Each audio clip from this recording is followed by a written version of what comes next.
Hello, আজকে দিনটা কত সুন্দর ছিল তাই না? একটা মনের মতো বৃষ্টি ছিল। আমার বৃষ্টিতে ভিজতে ভালোই লাগে। দেখো, তখন চিচি মিষ্টি মিষ্টি একটা হাওয়া, আহা! তাই চলে গেলাম বৃষ্টি বিলাস করতে।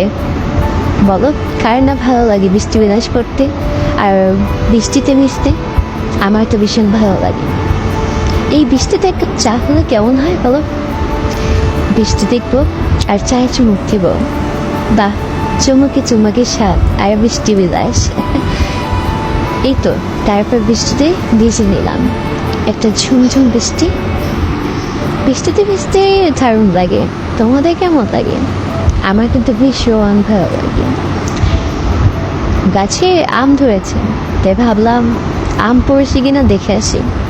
হ্যাঁ, যে দেখি ভালোই আম পড়েছে, তাই ভাবলাম আম কুড়াবো। তাও তোমাদের দেখাচ্ছি, আমাদের গাছে আম ধরেছে। সুন্দর না? এ তো আম কুড়ানো শুরু করলাম। এখন আম কুড়ানোর পরে চেষ্টা করবো কোনো একটা আচার দেওয়ার। আচ্ছা বলো তো, কি আচার দিতে পারি? আমি ঠিক তেমন ভালো পারি না, কখনো দিই নাই। তাই এবছর নিজেই প্রথম আচার দিব। তোমরা আমাকে কিন্তু জানাবে কি আচার দিতে পারি। Bye bye.